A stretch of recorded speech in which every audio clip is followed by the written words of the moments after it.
各位朋友，大家好，我係春日。係咪見到個畫面好奇怪呢？點解唔會係華強北嘅，而係出現咗一啲喺香港出現過嘅地方呢？咁就好簡單，其實呢就係因為有個朋友嚟香港開會，所以就特別通知我去照顧下呢位朋友嘅朋友，帶佢去一啲香港有歷史價值同埋香港現有最高人值打卡嘅位置。咁我當然當仁不讓，梗係去介紹一啲呢啲咁嘅本土地方俾嗰位朋友嘅朋友認識啦。咁第一個介紹呢，就係香港有100幾年歷史嘅纜車。咁啊，纜車通常個個都喺纜車總站嗰度影完之後，跟住就上到山頂啊再影啦。咁我當然咧，如果我係在地人嘅，梗係唔會介紹人哋走去搭纜車呢樣嘢啦。一來排隊時間耐，二來費用貴，三來冇咩景可以影得到同埋睇得到，只係得嗰條較為斜嘅路，嗰幾分鐘嘅路程啊。咁其實呢個就唔係好值得欣賞嘅。咁我當然就會選擇搭另外一啲交通工具啦。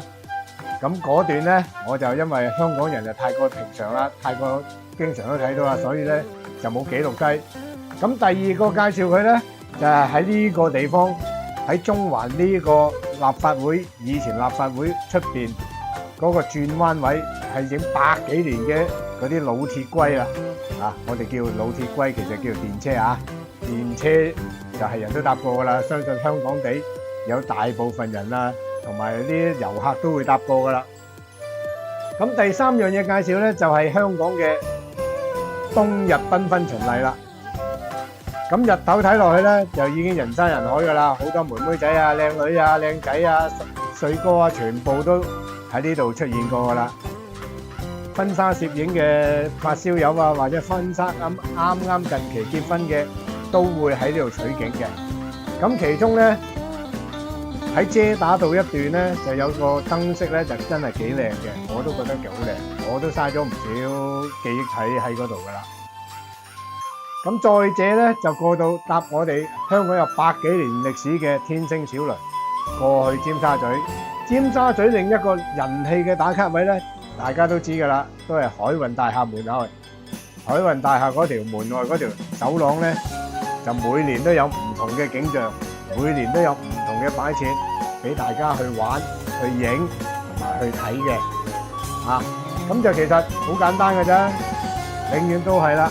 夜晚就幾時都係靚過日頭嘅。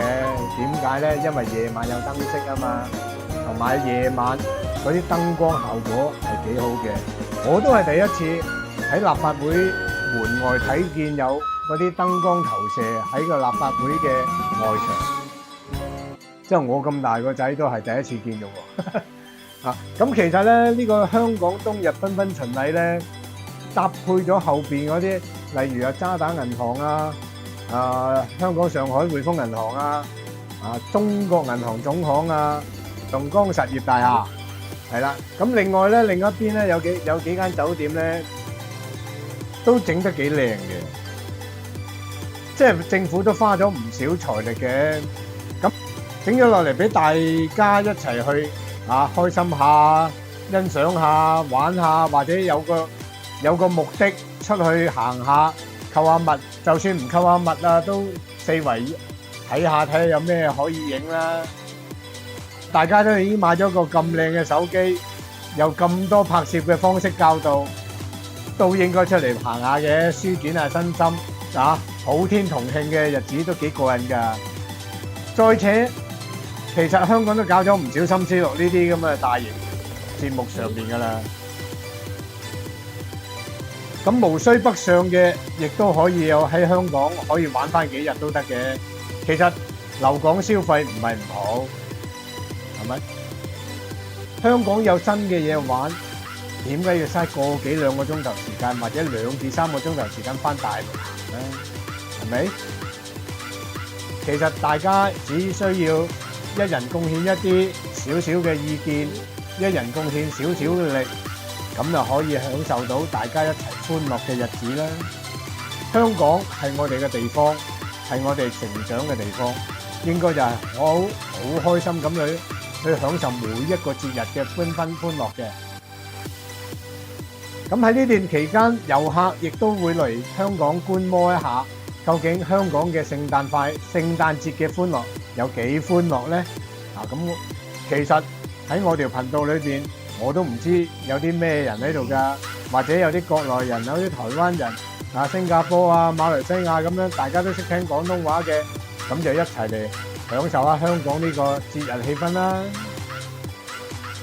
拍攝當日，我哋喺中環行咗3個幾4個鐘頭，跟住就坐船過去尖沙咀嗰邊海運大廈。哇！真係人山人海度啊，水泄不通都不得已啊！真係想揾個位去影相咧，咁你都唔使旨意影唔到隔離嗰個啦。最佳嘅拍攝方式就係見到有靚女喺度影相咧，咁你就黐埋去，咁啊順便影埋隔離個靚女一齊陪你，慢慢喺度拍一番，影餐飽。呢個係我講嘅咋，我冇咁做到啊，我冇咁做到，其實係有冇咧，我自己知嘅啫。咁今年咧較為失色咧，即係我本人覺得較為失色咧，都係海運大廈隔離嗰個景點啦。嗰個就係1881嗰個景點啊。今年就真係失色啦。過到去嗰邊咧就人流稀疏啦，起碼都冇海運大廈呢邊。真係你想揾個冇人嘅時段你都係難過登天啊！但係1881嗰邊咧，隨便影隨便拍，擺埋 pose 等埋。打好燈你先慢慢埋位都未遲啊！嗰邊就大把，咁影下白拍下，又夠鐘翻歸咯！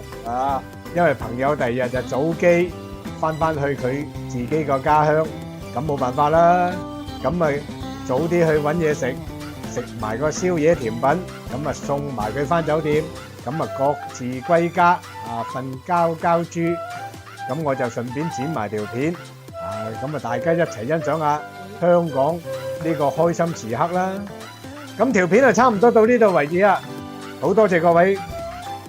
臨走前請大家免費訂閱一下我，最好就撳埋個啷啷啦，留言俾我睇下大家有想睇啲乜嘢嘅，咁我盡量抽空去影俾大家睇。多謝大家，拜拜。